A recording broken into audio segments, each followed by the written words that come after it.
Hi, my name is Whitney. I'm the founder and CEO here at the Smith Investigation Agency, and today I'm answering some of the questions that you've sent in. Here we go.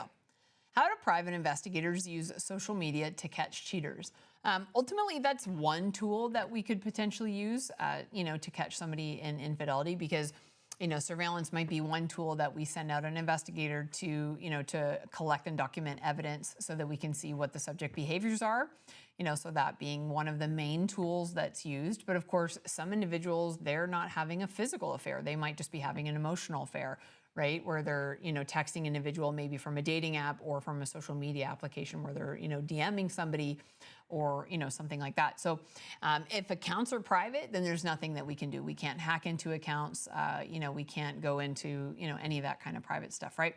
However, if somebody has accounts that are open, you'd be surprised with the webs that you can kind of tangle together, so to speak. You can build a family tree based on somebody's social media if it's not private and closed off, because you can follow who likes things, who shares things, who's maybe reposting things. There's a lot of ways that you can put connections to people, and we would document all of the investigative research that we're doing. And we would basically be creating that web, right? And narrowing it down. Who are these people? Who's commenting? Who's liking? How many times are they liking? How many times are they commenting? Is this a one-off person?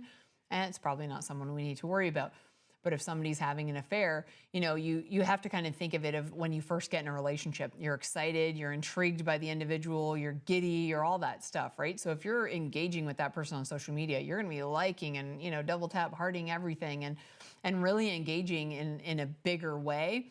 So potentially that's going to be a tell for us, right? Is when we start to calculate how many likes and how many clicks and how many shares and posts and comments are going out. We're able to really, weave some things together, put two and two together, and then ultimately, start to narrow down who the individual could be. And then if we narrow it down, obviously, to one, and sometimes there's multiple individuals, that's a good way for us to, see what the interaction is between those individuals on social media. Then, of course, looking for additional fake accounts that might exist where, you can get some information, from that, right? Like, how old's the person, right? If they post pictures and they share information and, maybe they post a video and they're in a drive-through somewhere and, then they get out of a vehicle and the plate of that vehicle is shown. Well, then we can look into that plate history and see who owns that vehicle, learn more about the individual, right? And we can start to build things. And again, you're building on that investigative web. So maybe we take something we found on social media.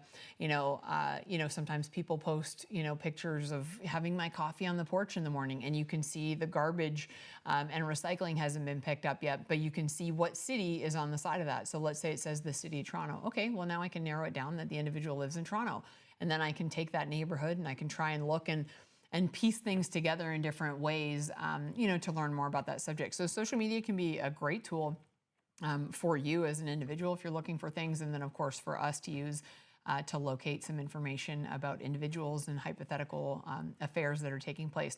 So if you're looking to conduct an investigation, whether that's an investigative research service or surveillance to learn if your spouse or partner is having an affair, you can certainly give us a call for a free consultation here at the Smith Investigation Agency.